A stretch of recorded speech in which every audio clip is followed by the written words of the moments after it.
This is the X-Zone Broadcast Network, broadcasting worldwide on broadcast affiliates and satellite program providers, including CNN Broadcast Network, Sirius Satellite Network, Star Media, Good News Radio Network, Angel Broadcast Network, Wiki Broadcast Network, and WPBN TV. For more information on the X-Zone Broadcast Network, visit us at www.xzbn.net.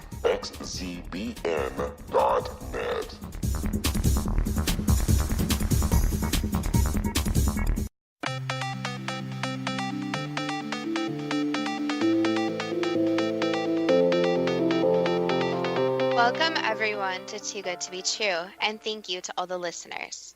Are you ready for a surprising show about the Voynich manuscript and other mysterious writings?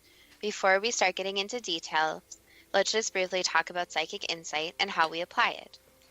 We choose a subject, then research it. Based on that research, we determine what we think needs to be explained by creating a series of questions.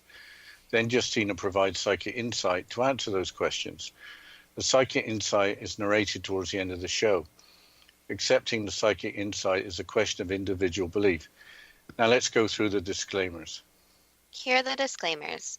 Neither of us claim to have any expertise on any subjects that we discuss. We relate information we find through research and the psychic insight. We are always delighted to hear from the listeners. The show only lasts an hour. We don't have the time to present exhaustive research on any topic. This means that there will be information that we miss. We want to provide a basis for the psychic insight. We don't care if a theory turns out too good to be true, as the show name suggests. We are only interested in finding out more of the truth about topics. Spirit can only relate insight that is appropriate for our time in history. Free will cannot be affected. Only comments that are appropriate for our time can be given through the psychic insight. Much of the subject matter in shows may have already been covered many times in other media. We want to look into subjects in a new, different way and be thought-provoking. We are not good with pronouncing names. We apologize. And finally, neither of us have expertise in investigating secret writings, nor in decoding unknown texts. If we have misstated anything, we apologize in advance. Thank you, Justina, for letting me choose the subject of the Voynich manuscript and other mysterious writings. We're going to discuss the Voynich manuscript, the Rongo writing, the Thule papyrus, and the Phaistos disc. Why did you choose the Voynich manuscript as the first subject, and what is it?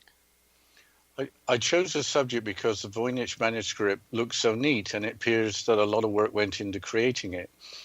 It's a book rather than a manuscript with lots of illustrations. Everything is handwritten, but nobody has been able to translate it. It is now in a Yale University library. There are 240 pages, but some of the pages are missing. Apparently, there were 272 pages originally. It is well worth looking up on the internet. The illustrations are, in my mind, very artistic. A book about the manuscript was published just this year by Dr. Stephen Skinner and includes a copy of every page of the original. So, it's a book with pictures. What is it about? The marketing material for Stephen Skinner's book includes the following paragraph, quote, "Since its creation in the first half of the 15th century, the Voynich manuscript has fascinated and obsessed students of the esoteric, of magic, and of alchemy. Yet to date, no one has managed to crack its code. It truly is one of a kind, the only book in existence that has been written in its particular language and alphabet, a language that no one can read," unquote. We don't know what it is about, except that of more than 200 illustrations, half are herbal. The remainder is related to pharmaceutical, biological, and astronomical subject matter. How did the book get its name?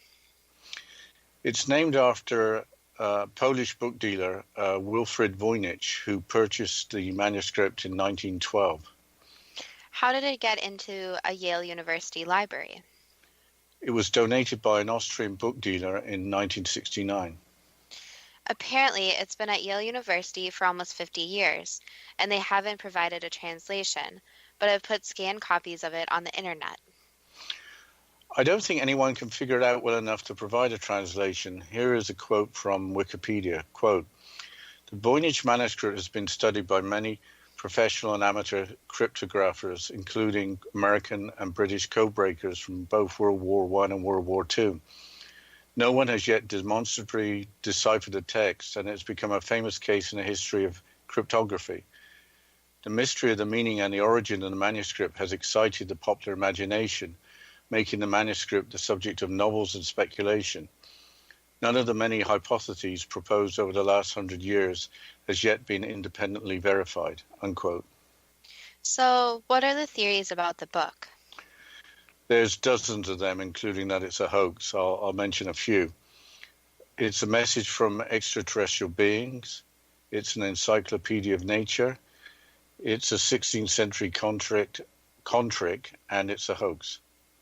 Why don't you start with the theory of the message from extraterrestrial beings? It contains language found nowhere else on the planet, and that the pages contain unknown star charts. Possibly an extraterrestrial wrote it, and then the book remained on the planet. The ink on the vellum or animal skin paper it is written on has been carbon dated to the early 15th century. So it was written in the 1400s. The printing press would have just been invented hundreds of years before then. That suggests the idea was just to produce only one book, but maybe copies could have been made much later in the future. But we'll have to continue with the next theory that it's a nature encyclopedia after this short break. And don't forget to go like and follow us on Facebook.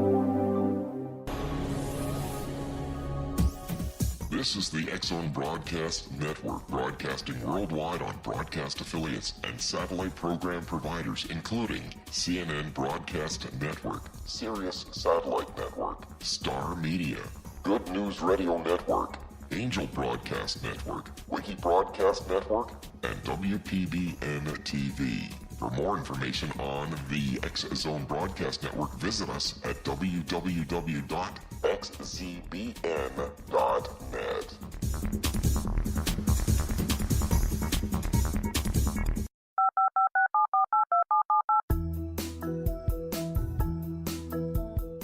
Did you know that when you're on the road with limited data or Wi-Fi, you can still listen to the X-Zone Radio Show with Rob McConnell, The Science of Magic with Gwilda Wiyaka, X-1, Dimension X, Space Patrol, and every minute of the X-Zone Broadcast Network by calling 213-401-0080, courtesy of Audio Now. No smartphone, app, or internet needed. It saves your data plan, and it's free if you have unlimited minutes. Call 213-401-0080 to listen on any phone, anytime, anywhere. Remember 213-401-0080 for the best of the paranormal, parapsychology, and sci-fi radio programming anywhere, 24/7, 365.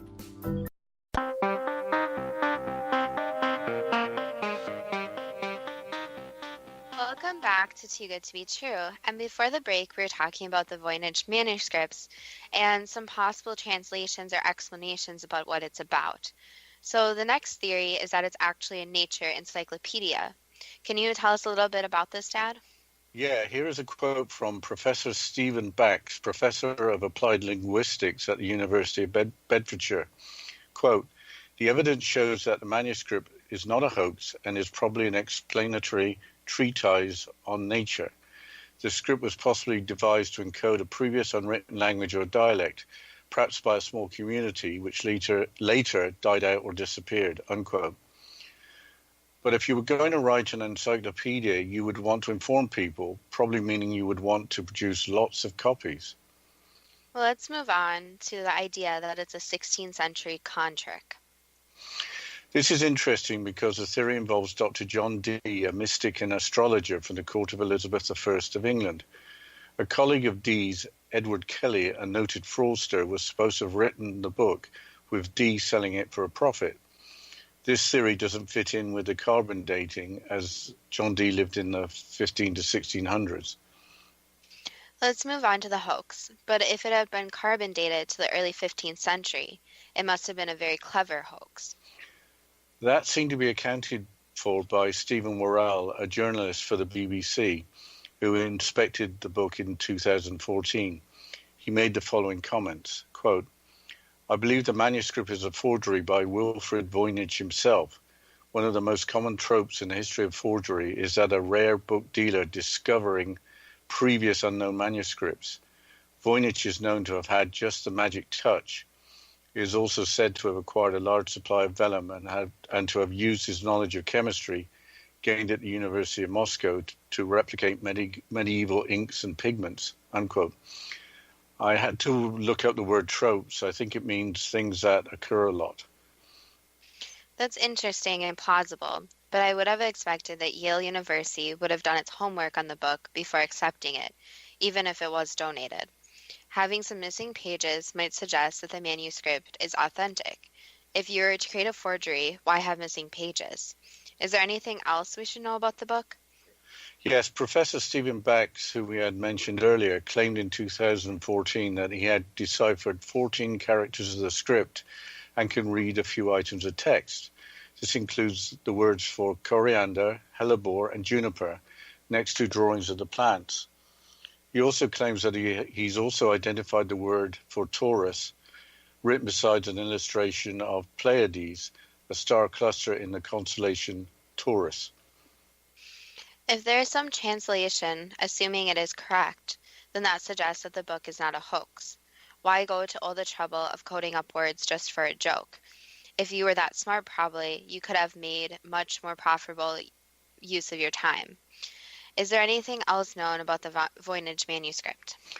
There's an article from the Russia Beyond website dated April the 20th of this year. Mathematicians at the Russian Academy of Sciences Institute of Applied Mathematics believe they are some way to cracking the code. Here is a quote from the Russia Beyond website. Quote, "After conducting a statistical analysis of the text, Russian experts believe it's encrypted in the following way. Vowels and spaces are removed from the text. The collection of symbols is united in a new text, bestrewed with spaces beforehand. They estimate that about 60% of the text is written in English or German, and the other part in one of the Romance languages, possibly Italian or Spanish or even Latin.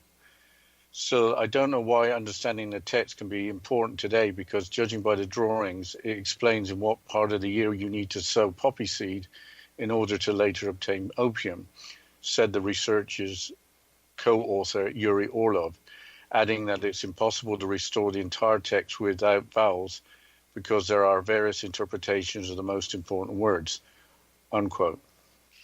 So it looks like we are not getting a translation anytime soon. But what other non-translatable mysterious writings are there in the world? There are the mysterious Rongo writing of Easter Island. You've been trying to talk about Easter Island for months, so that's why we're talking about mysterious writings? That's not true. It all started with the Voynich manuscript, and there had to be other similar writings that can't be translated. It just so happens there is the Rongo writing, which just happens to have been found on Easter Island. Anyway, who doesn't like saying the word Rongo? I will quote from the Ancient Origins website. Quote, "During the 19th century, ancient artifacts containing a set of etched symbols were discovered on the world-renowned Easter Island, a small remote island located a few thousand miles west of South America, and famous for the hundreds of giant monolithic anthropomorphic statues called moai. The intricate designs appear to be glyphs or a form of writing, but the meaning of the glyphs has never been deciphered. Some believe that decoding the mysterious writing could offer answers into what caused the collapse of the ancient Easter Island civilization. The Rongo writing was first discovered by Eugene Irod, a lay friar of the Roman Catholic Church, who went to Easter Island as a missionary on January the 2nd, 1864, unquote. I looked up the word anthropomorphic. It means having human-like characteristics. A glyph is a sculptured figure or relief carving. What were the glyphs carved into? They were written on irregularly shaped wooden tablets. Then they can't be very old. Otherwise, they would have rotted away being made of wood. Here's a quote from the website Omniglot. Quote, "It is known that when Rongo Rongo was invented or by whom..." Sorry, I'll start that again. "It is not known when Rongo Rongo was invented or by whom. A few of the wooden tablets with inscriptions in have been dated, and the oldest dates back to the early 17th century. Rongo Rongo was used until the 1860s, after which knowledge of the script was lost. However, during the 1880s, a group of elders devised a version of the script called Tau to decorate carvings to make them more valuable," unquote. But the Ancient Origins website, which we mentioned earlier, suggests the tablets are older. Here's a quote from that source. Quote, "The age of the tablets is unknown, as very little direct dating has been done, but they are believed to have originated around the 13th century, around the same time as forest clearing. However, this is merely speculative, as the inhabitants of Easter Island may have felled a small number of trees for the specific purpose of creating the wooden tablets. One glyph appears to resemble a palm tree and is thought to be the Easter Island palm, which disappeared from the island's pollen record in 1650, suggesting the script must be at least that old," unquote. A while ago, I read about the end of the civilization on Easter Island because of changes in ecology suggested by the book Collapse by Jared Diamond. Losing the palm trees must have been a sad event. So, where are the tablets kept now? It is a long way to go see them at Easter Island. Also, what does Rongo Rongo mean? Here's another quote from the Omniglot website. Quote, "They are now in a museum and private collections around the world. Only half the texts are in good condition and are believed to be authentic. According to oral tradition, the script was also written on banana leaves with obsidian flakes or small shark teeth. However, no examples survive. The name Rongo Rongo means to recite, to declaim, to chant out in Rapa Nui, the native language of Easter Island," unquote. So, what are obsidian flakes? They are flakes of volcanic glass that can have very sharp edges. There's plenty of volcanic material on Easter Island. You haven't explained what the glyphs look like.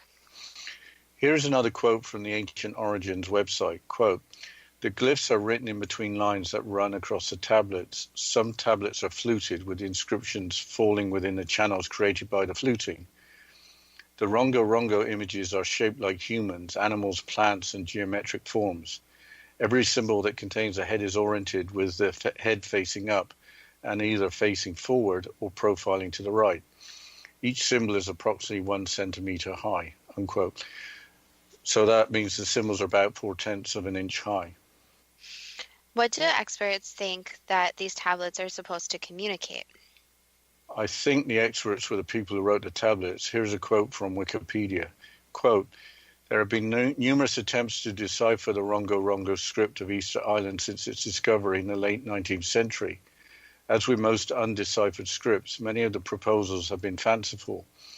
Apart from a portion of one tablet which has been shown to deal with a lunar calendar, none of the texts are understood, and even the calendar cannot actually be read," unquote. That all sounds a bit bleak. We have time for some more mysterious writings, hopefully with some translation. Where are the next mysterious writings from? The story of the Thule papyrus starts in Cairo. There are translations this time. Okay, so now you've gone from Easter Island to near the pyramids. Yeah, it just so happened that the Thule papyrus was found in an antique shop located in Cairo. How did the papyrus get its name? It gets its name from Alberto Thule, who was director of a director of the Egyptian section of the Vatican Museum. In 1933, Alberto Thule visited Cairo and found the papyrus in an antique shop. So he bought the papyrus and donated it to the Vatican Library, and that's where it is now? Thule thought it was too expensive even for the Vatican Library. He made a copy of the original that was for sale, which apparently the antique shop permitted. Apparently, he then recopied that to make a second copy. For his second copy, he replaced the original hieratic script with hieroglyphs. This led to doubt that the content of the recopy was authentic. I couldn't find out where the original that was in the antique shop ended up. It might be worth a lot of money, assuming it hasn't been destroyed. A hieroglyph is a symbol that looks like a picture. What is the difference between a hieratic script and hieroglyphics? Hieratic writing is cursive, while hieroglyphs consist of signs and symbols. Going back to the Vatican Library, wasn't it recreated for a movie a while back? What is in the Vatican Library? Yeah, the movie was Angels and Demons from the book by Dan Brown. The library has a massive collection of books, ancient and modern. It is open for visiting to anyone who can document their qualifications and reason for research. You can now access some of the content online. I think this is all a bit suspicious if the original papyrus was too expensive for Thule and the Vatican Library. Why was it for sale in an antique shop and not sold in a posh auction, unless the history of it was to be kept hidden? Also, why doesn't anyone seem to know where the Thule's recopy, now known as the Thule manuscript, ended up? Apparently it didn't end up in the Vatican Library. Author Samuel Rosenberg contacted the Vatican in the 1960s. Apparently it wasn't there. Here's a quote from Gianfranco Noli, inspector of the Egyptian Vatican Museum. Quote, "Papyrus Thule not propriety of Vatican Museum. Now it is dispersed and no more traceable." Unquote. Another inquiry from Rosenberg went to the U.S. Embassy in Rome with the following reply. Quote, "The current director of the Egyptian section of the Vatican Museum, Dr. Noli, said that Professor Thule had left his belongings to a brother of his who was a priest in the Lateran Palace.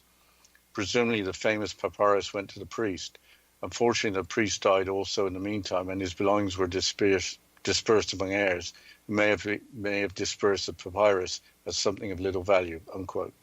We'll have to continue talking about this, and don't forget to like our Facebook page, and we'll be right back after this short break.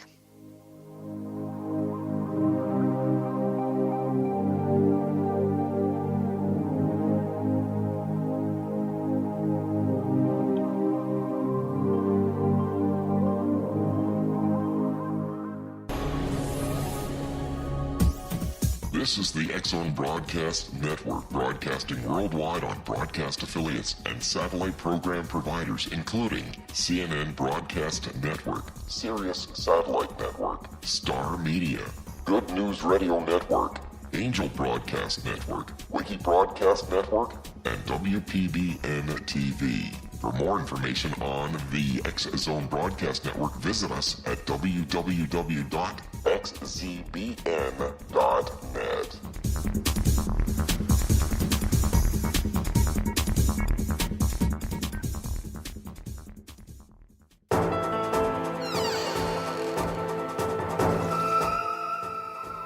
Welcome back to Too Good to Be True.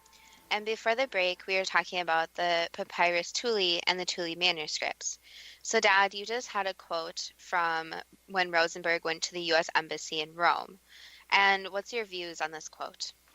Yes, the Vatican, or the Egyptian section of the Vatican Museum, seemed to think that the papyrus had ended up with one of Alberto Thule's brothers. And there's a second story that one of Alberto's brothers, Monsignor Augusto Thule, with Alberto jointly discovered the manuscript in 1934, again in a Cairo antique shop. So at least one brother could have known its value. But irrespective of whether one or two brothers were involved, if the original or the copy or the recopy can't be found, how do we know what is written on the original or the copies? Apparently, there were two translations from the recopy. According to the website Infinity Explorers, they were completed independently. The translators were Egyptologist Prince Boris D. Rakiewicz and anthropologist R. Cedric Leonard. Here's a quote from the translation by R. Cedric Leonard. Quote, this is a difficult quote. I should have said that beforehand, so forgive me. So, quote, In a 6th hour of the 3rd winter month of the year 22, the scribes of the House of Life observed that from the sky came a strange disk of fire. I had no head. The breath of his mouth gave off a foul odor. His body had a rod of length and width. He did not utter a voice. He came to his Majesty's house. His heart was confused when he saw it, and they fell on his belly. He went to the king to inform him. His Majesty ordered that the scrolls placed be consulted in the House of Life. His Majesty meditated on all these events that were happening. After several days, they became more numerous in the sky than ever. They shone in the sky with even more force than the sun itself, stretching to the limits of the four supports of heaven. Powerful was the position of the discs of fire. The king's army watched with his Majesty in their midst. It was after the evening meal that the disc rose further into the sky to the south. Fish and birds then fell from the sky, a wonder never before lived since the founding of the country. And His Majesty caused incense to be burned to appease the heart of the Ammon-Ra god of the two lands. And he ordered that the event be recorded for His Majesty in the annals of the House of Life to be remembered forever, unquote. The common interpretation is that the disk of fire and the additional disks of fire in the translations were extraterrestrial spacecraft. The other translation by Prince Boris de Rakiewicz has a similar content, but Cedric Leonard's translation is easier to read and understand. When was this supposed to have happened? In ancient Egypt during the reign of Thutmose III, the Pharaoh Thutmose III ruled for almost 54 years rather. His reign is usually dated from April the 24th, 1479 BC to March the 11th, 1425 BC. So the events in the translations were supposed to have occurred about 3,500 years ago. Could the disc of fire be anything else?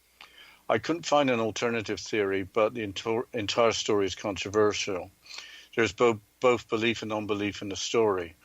This scenario of finding an expensive ancient papyrus in an antique shop in the 1930s and being allowed to copy it seems like something out of a movie script. Then the original copy and recopy all seem to have disappeared. But based on a previous episode for another ancient civilization, extraterrestrial spacecraft being observed in ancient Egypt would not have been a unique occurrence. Let's switch topics. Our last mysterious writing is the Phaetus disc, spelled Phaistos.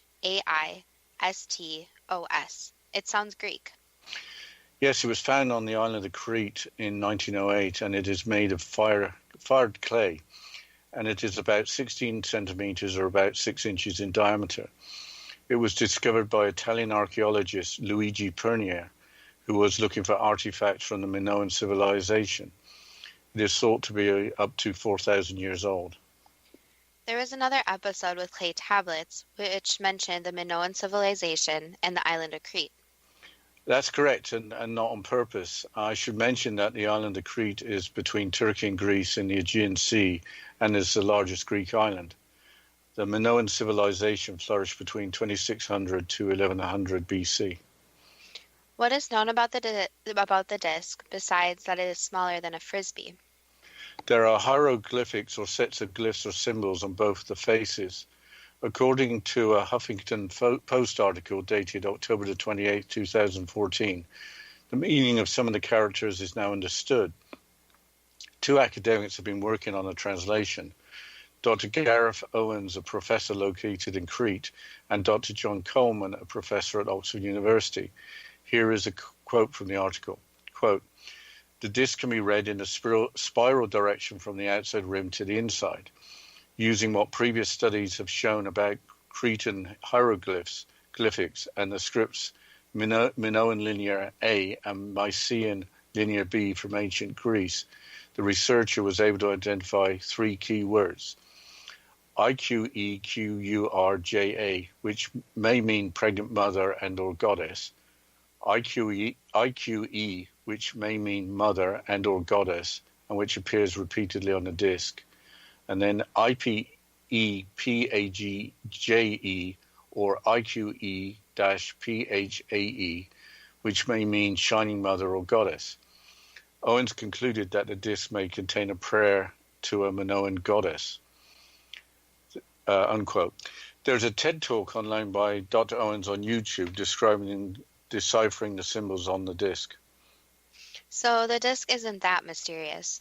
It was probably made as a prayer to a Minoan goddess. The disc being authentic is controversial. More people might think it is real now, but in a New York Times article dated July the 30th, 2008, there is some pretty outspoken content claiming that the disc is a fake. I will quote from the article.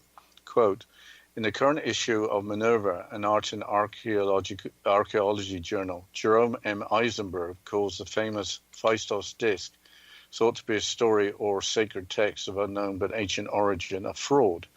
The flat circular clay disc is about 6 inches in diameter, and its purpose and stamped pictographic script have been the subject of scholarly debate over the last century. Until now, most scholars believe that Luigi Pernia, an Italian archaeologist, excavated the Phaistos disc in Crete in 1908. Dr. Eisenberg asserts that Mr. Pernia created the disc himself because he was jealous of the accomplishments of archaeologists like Federico Haber, who had discovered the earliest legal code found in Europe in Crete in 1884, and Arthur Evans, who excavated a palace at Knossos, also in Crete. In the article, Dr. Eisenberg builds a case to prove the disc is forged using painstaking detail about its symbols, discovery site, and composition. He says that its cleanly cut edges and uniformity do not match up with the period's clay tablets, which were baked only by accident in the fires that destroyed ancient palaces. That the script remains impossible to translate, he added, bolsters the view that Mr. Pernia created it to outshine his contemporaries. At a conference this fall in London, Dr. Eisenberg and scholars who defend the disc as authentic will discuss the artifact's origins face to face, unquote. Wouldn't a partial translation suggest that the disc was in fact authentic? I would agree, but in another episode, clay tablets made by another ancient civilization around the same time were not baked, but just dried. But Luigi Pernia creating a forgery that can be made sense of in terms of a prayer to a Minoan goddess would make for a very clever forgery. I think it's time to ask the first question. I will start with the Voynich manuscript, and here is the first question. Was the Voynich manuscript handwritten by one person? With influence, yes.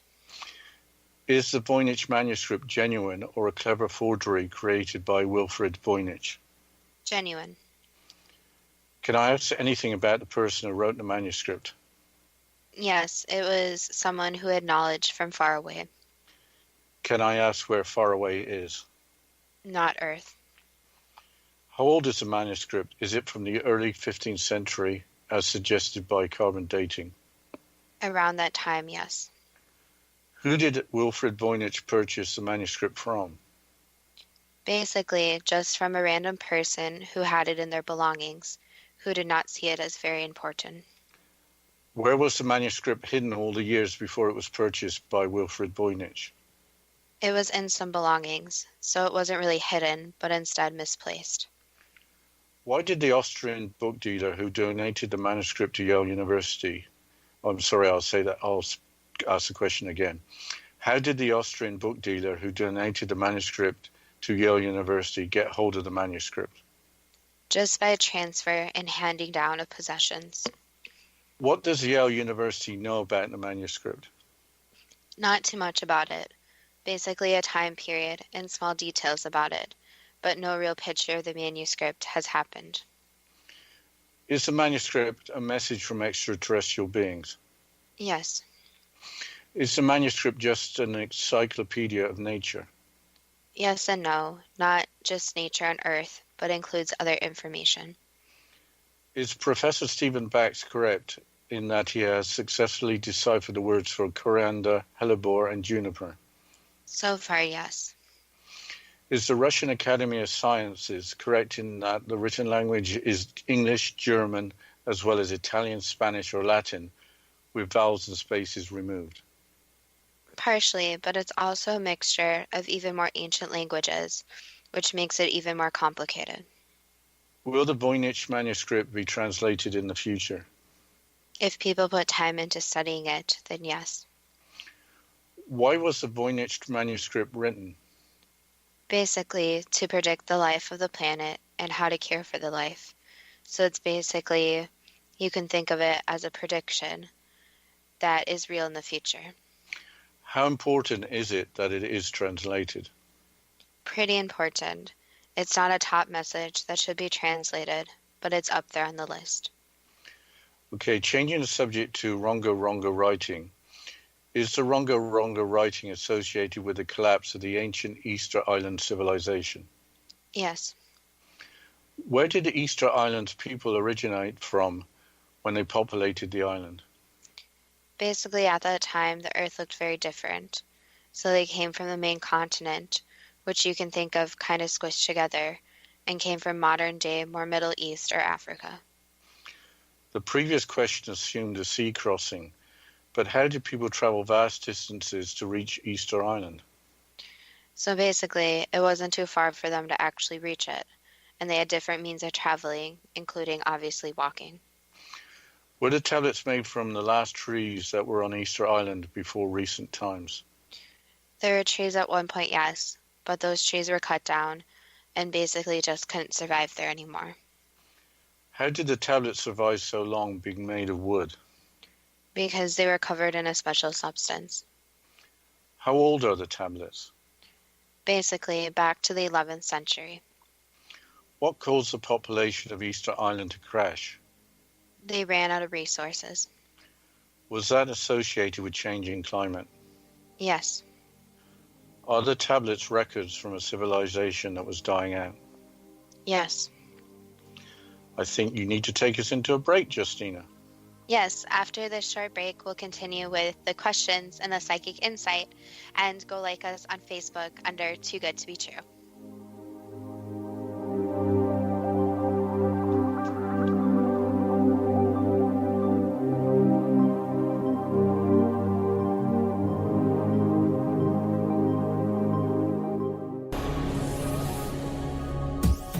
This is the X-Zone Broadcast Network, broadcasting worldwide on broadcast affiliates and satellite program providers, including CNN Broadcast Network, Sirius Satellite Network, Star Media, Good News Radio Network, Angel Broadcast Network, Wiki Broadcast Network, and WPBN TV. For more information on the X-Zone Broadcast Network, visit us at www.xzbn.net.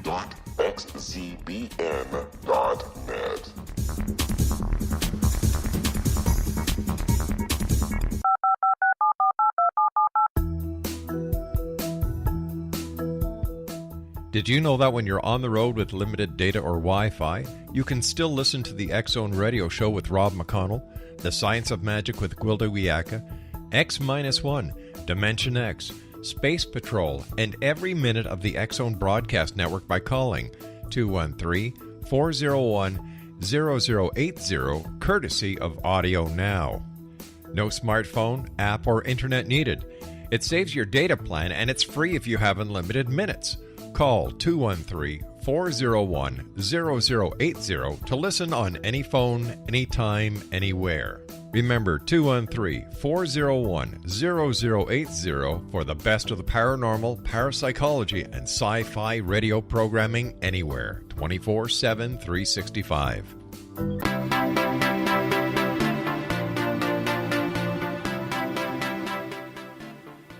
Welcome back to Too Good to Be True. And before the break, we were going through the questions and the psychic insight. So, Dad, can you please continue with the questions? Yeah, we were talking about the tablets from Easter Island. What are the tablets about? Basically, about how they survived, their basic survival.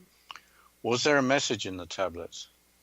Yes. Basically, it said how to keep civilizations alive and to put out the mistakes they made and what people could do in the future. How important is it that they get translated? At this point, technology has increased greatly, so the only importance really to translate them is to learn about ancient about the ancient civilizations, since they all have keys about this ancient civilization and others. Is the book Collapse by Jared Diamond correct in its theory for the dying out of the civilization on Easter Island? Most of it, yes. Changing the subject to the Thule papyrus, was the original for sale in an antique shop in Cairo in 1933 or 1934 genuine? Yes and no. It was a copy, but it was an yes and no. It was a copy, but it was an exact copy. Did Alberto Thule actually visit the antique shop in Cairo with his brother in 1934? Yes. What happened to the original papyrus or the exact copy of it? It was burnt. What happened to the copy made by Alberto Thule of the manuscript from the antique shop? It's been hidden. What happened to the recopy made by Alberto Thule of the manuscript? That was also destroyed. Why was the first copy made by Alberto Thule hidden? Because of the information it contains. Why did Alberto Thule turn hieratic script into hieroglyphs? Because the hieroglyphs unlock, basically, a lot of the secrets. So Alberto Thule knew what he was doing. Yes. Are there sources of ancient texts that would change our views of already provided information if they were made public? Yes. Are the translations by Prince Boris de Raciwilz and by R. Cedric Leonard accurate? Not fully, no. Was the content of the papyrus from the reign of Thutmose III about 3,500 years ago? Yes. Were the discs of fire actually extraterrestrial spacecraft? Yes. Did extraterrestrials help the ancient Egyptians? Yes. Changing the subject to the Phaetos disc, was the disc discovered on the island of Crete by archaeologist Luigi Pernia in 1908? Yes. Is the disc 4,000 years old? Yes. Are the partial translations by Gareth Owens and John Coleman correct that some of the characters mean mother or goddess? Yes. Is the disc a prayer to the Minoan goddess? In a way, yes, but not just for one goddess. Do the tablet characters have cleanly cut edges and uniformity that do not match up with the period's clay tablets? Yes. What happened during the conference in the fall of 2008 where opponents and proponents of the disc's authenticity debated whether the disc was a forgery? Basically, they decided that the disc may not be a forgery and that they needed further research on it and how it could have been made. Will the disc be translated in the future? Possibly. Is it an important translation? No. Are there other discs like this to be discovered? Yes. What is the point of all these objects with characters that are not fully translated? So language was not something that was so universal. So nobody was forced to learn a language or characters, or even different groups that were near to each other had slightly different ways to write. So it now seems like there are universal languages which most people speak, which obviously is usually English, at least in the United States. However, each language has its own symbols, characters, way of speaking it, way of reading and writing it. So the one message is that language is not universal and is not ever been totally universal. So it is important to learn different languages. So the languages such as, let's take Latin, for example. Not many people already know it, and a lot of people in the future will probably not know it. So it is important to keep up with languages that are not completely spoken. Also, each of these has its own message. They range from messages that are very important that should be translated pretty quickly to messages that they were trying to communicate with different spiritual beings or goddesses they prayed to. And also the other message here is that with the original texts, they do last a long time. So that's why things like tablets or clay, or even if you think about the pyramids, the hieroglyphics last for a very long time because of what they were written onto. So let's put into mind into a society now that writes things on computers, which obviously can be destroyed, or paper, which obviously can be destroyed too. So it's important to remember for the future how to preserve the times and how to preserve what is being done and the lessons from today's society. I think this has already been mostly answered, but what can we learn from these writings? So again, it is to embrace other languages and cultures and to learn about them. So let's take this for example. Let's say that a whole society actually does know some type of ancient language and that the whole society, culture, won't be able to put their message forward since nobody in the future would actually know it, which would be an issue. So it's important to pass on the culture, the language, and basically how to read and write, even if it is not common languages. And also to make sure to preserve information in a correct manner. Take this for example. If there is only one copy of a book that is destroyed, that information is gone forever. However, if there are 50 copies of the book, then the information is more preserved and that information will probably stay throughout time. Okay, thank you, Justina. That was the final answer. Is the Voynich manuscript a genuine document that was written with the assistance of an extraterrestrial influence too good to be true? That depends on what you are prepared to believe. Is the content of the Thule papyrus genuine in documenting extraterrestrials visiting ancient Egypt 3,500 years ago too good to be true? That also depends on what you are prepared to believe. Wow, that was more to this subject than I had ever expected. Starting with the Voynich manuscript, if the psychic insight is believed, then it is an important document that was written with the assistance of an extraterrestrial influence. Yeah, when starting the episode, I had no idea that the subject of extraterrestrials would pop up. Probably the more than difficult language used was intended to ensure that translation was only to be completed well into the future. Otherwise, why go to all the trouble of handwriting a book if you didn't want anyone to read it? I should add that it's rather incredible that just one original survived over the centuries, now to be freely available on the internet. Changing the subject, the Rongo writing seems a little sad. It is ironic that the tablets were made out of wood with the trees disappearing. You didn't mention how Easter Island got its name. It was discovered by Dutch explorers on Easter Day in 1772, but something curious came from the psychic insight. Easter Island is 2,000 miles or 3,200 kilometers from the coast of Chile. Yet when the area was first inhabited, according to the psychic insight, the landmasses were all joined together. According to Wikipedia, the Earth's landmass split apart from a single landmass starting about 175 million years ago. That was well before the human race, Homo sapiens, started appearing. That was about 2 million years ago. So there's a major inconsistency between science and the psychic insight, especially with a long plane journey from Santiago to Easter Island. Perhaps more hidden writings need to appear. The Thule manuscript took us back to ancient Egypt. We heard in another episode that we mentioned today a couple times that there is evidence of extraterrestrial visitation of another ancient civilization in the same time period. Yes, more on extraterrestrials, which I never expected.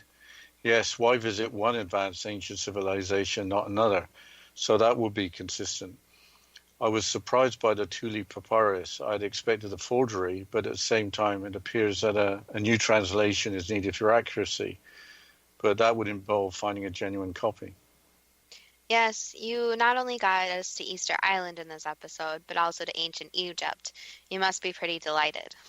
Yeah, the ancient stone figures on Easter Island and the Egyptian pyramids were only mentioned in passing. What is to say about the Fetus disc? It is apparently genuine and includes a prayer or prayers to goddesses. I think it tells us more about ancient Minoan civilization and that not all ancient writings have important messages for mankind today. Also, if something looks like a little different from the expected, it doesn't necessarily mean it's a forgery. I suppose that means keeping an open mind and not judging a book by its cover or something in clay and how it's baked. We haven't thought about looking at writings from ancient Eastern cultures such as China or India. Apparently there is advanced technology included in them. Maybe we need to cover subjects other than ancient civilizations and their advanced technology. We are working on a listener suggestion for a future show. Yes, that suggestion is appreciated, and the subject matter could lead us down some interesting paths. But that particular show is a little way into the future. Again, listener suggestions are appreciated, and shoutouts will be given if you want your name mentioned or if you don't want your name mentioned, whatever is preferred. And the shoutout for the Halloween episode was only with the person's prior permission to having their name included. Don't hold back on suggestions. We thought we'd look at ancient writings today. Probably not an interesting subject to a lot of people, but look where we ended up. The more uninteresting might end up as the most surprising. Who knows? Well, again, if any of the listeners have listener suggestions, you can either comment on our Facebook page or message us on there, and that's Too Good to Be True on Facebook, with the first two spelled TWO. And of course, thank you to all the listeners, and stay tuned for next week's show.